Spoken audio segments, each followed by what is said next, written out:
Florence Nightingale fut une infirmière qui travaillait dans un hôpital de la ville de Durban en Afrique du Sud entre les années 40 et les années 50. Elle était une arrière-petite-fille de Florence Nightingale, la fondatrice de la Croix-Rouge. À Londres, en Angleterre, où je suis allé avec frère Jack et frère Gordon Lindsay. Claims to be, I think, a great-granddaughter or something of the late Florence Nightingale, that wrote me many letters. Il y avait une femme du nom de Florence Nightingale qui m'a écrit plusieurs lettres. Elle affirme être, je crois, l'arrière-petite-fille, ou quelque chose comme ça, de feu Florence Nightingale.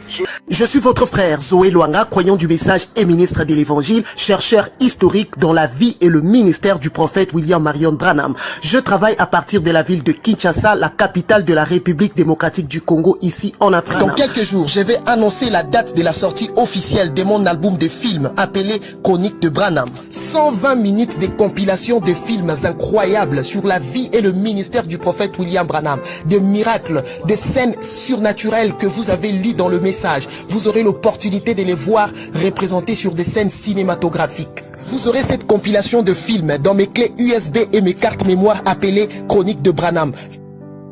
Que vous soyez en République démocratique du Congo ou partout ailleurs dans le monde entier, vous pouvez déjà faire vos réservations au numéro qui est affiché. Nous allons vous indiquer comment vous allez obtenir le flash disque et les cartes mémoire qui vont contenir ces films.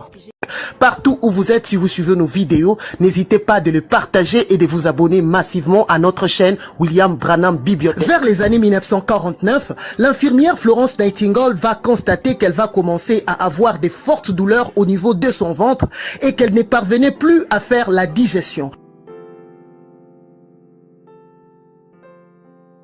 Lorsqu'elle va consulter son médecin, elle sera diagnostiquée d'un cancer sur le duodénal de son estomac et une grande grosseur maligne va se développer sur son estomac. Cela va bloquer le passage de toute nourriture qu'elle s'alimentait au point qu'il lui était devenu impossible de manger par la bouche car toute nourriture qu'elle avalait ne pouvait pas entrer dans son estomac. Très vite, son cancer va la transformer en squelette. Si je suis parvenue à cette condition, c'est à cause de mon cancer d'estomac.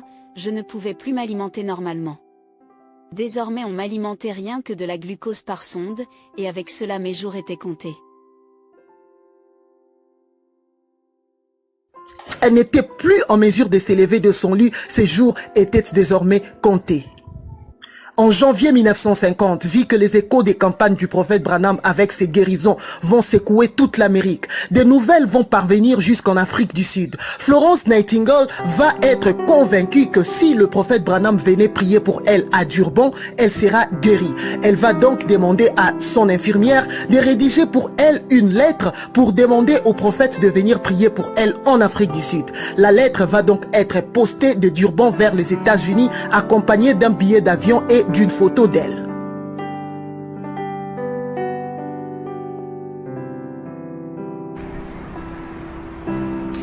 « 25 janvier 1950, ville de Houston dans le Texas.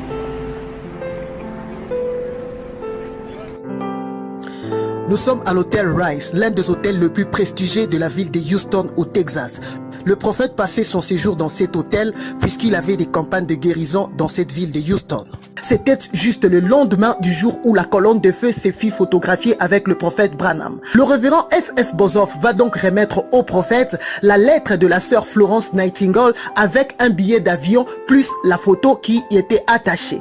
Mais ce qui va choquer le prophète, c'était une photo de la femme qui fut envoyée avec la lettre. Sur la photo, Florence Nightingale avait l'air d'un squelette. Malheureusement, selon le programme déjà tracé de Branham, il était impossible qu'il arrive en Afrique du Sud en 1950. Le prophète va alors se mettre à genoux sur le pavement de sa chambre de l'hôtel, lui, sa femme et le révérend F.F. Bozoff. Il va alors prier et demander à Dieu pour lui dire « Seigneur, si tu guéris cette femme, elle sera pour moi un signe que je dois me rendre en Afrique du Sud pour tenir des réunions. » En début d'avril 1950, le prophète Branham devait se rendre en Europe pour tenir sa première tournée mondiale de campagne de guérison. Pour cela, il devait premièrement faire une escale à Londres où il devait profiter enfin de prier pour le roi d'Angleterre, George VI. On ne sait pas comment Florence Nightingale eut cette nouvelle, mais elle fut poussée à bout pour sa vie. Elle se décida donc d'acheter un billet d'avion et de se faire accompagner d'une infirmière jusqu'à Londres. Ses médecins vont lui dire « Ton corps va lâcher et tu mourras en plein vol ». Florence va dire au médecin « Mais de toutes les façons, même si je restais à Durban, je mourrais toujours ». Des solutions possibles pour sa survie sur le plan médical. Alors, elle avait préféré plutôt de mourir en plein vol en allant chercher sa guérison auprès de Dieu. Elle sera placée sur une civière, on l'a fait monter à bord de l'avion. Ses médecins inquiets se regardaient en se disant que la femme reviendrait à Durban dans un cercueil. Mais je m'étais dit, vaut mieux partir et si j'allais mourir pendant le vol ça m'était égal.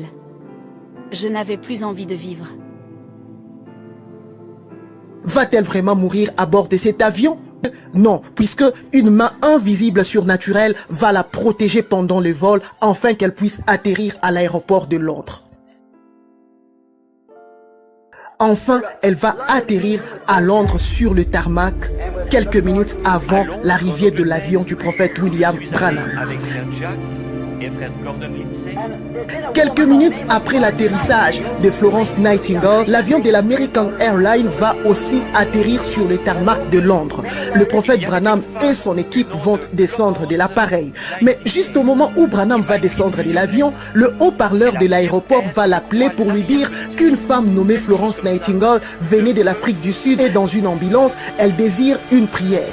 Branham va alors s'y rendre, mais vu que la garde royale était déjà sur place pour le conduire au Buckingham Palace pour prier pour le roi, Branham va dire à un pasteur qui était là s'il pouvait bien conduire Florence Nightingale chez lui à la maison. En attendant qu'il finisse avec le roi, il va revenir pour prier pour son cas. Lorsque le prophète Branham arrive finalement dans la maison du pasteur où était Florence Nightingale, il sera plus que choqué. La femme était tellement maigre au point que l'épaisseur de ses bras ne faisait qu'à peu près 2,54 cm et ses jambes environ 5 cm d'épaisseur. Elle était tellement faible qu'elle n'était même plus en mesure de lever sa main. Son crâne, là où les parties sont reliées entre elles, vous pouviez le voir. And her limbs, way up here, around her hips, wasn't over that, about 2 inches across. Just the bone. Et elle... Elle essayait de dire quelque chose au prophète, mais sa voix était si faible que Branham ne pouvait pas l'écouter. Trying to say something and I couldn't understand. Elle essayait de dire quelque chose, mais je ne pouvais la comprendre. And when I finally got to hear, I believe through a nurse, Quand j'ai réussi à comprendre grâce à une infirmière, je crois, she said, Brother Branham, pray that God will let me die. She didn't want to live. elle a dit, frère Branham, priez Dieu de me laisser mourir. Elle ne voulait pas vivre. And I noticed Et j'ai tout simplement demandé à frère Branham de prier pour qu'afin Dieu puisse me laisser mourir que de continuer à vivre dans ces douleurs atroces. À cet instant, Branham va directement se mettre à genoux. Il va se mettre à prier.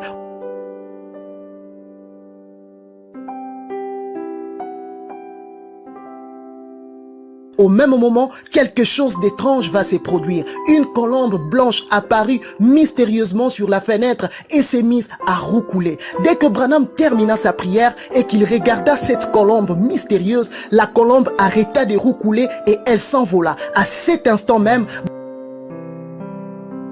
Branham fut saisi d'une forte onction. Il s'éleva et imposa la main à Florence Nightingale en disant « Ainsi dit le Seigneur, au nom du Seigneur Jésus-Christ, Florence Nightingale, tu vivras, tu ne mourras plus. » Et lorsque je me suis agenouillé pour prier, une petite colombe est venue se poser près de la fenêtre et s'est mise à roucouler. when I finished praying, I thought it was a pet down there somewhere. Quand j'ai eu fini de prier, j'ai pensé qu'il s'agissait là d'une colombe domestique. Foggy outside how England is, the British Isles. Dehors, il y avait du brouillard.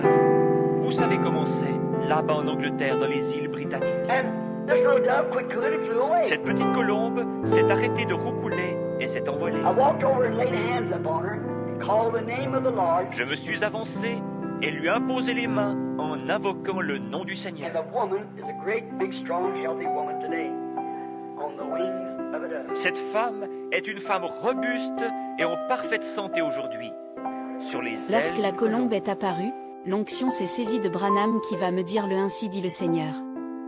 À partir de ce moment, quelque chose se passa dans mon corps que je ne peux expliquer, je suis resté en vie.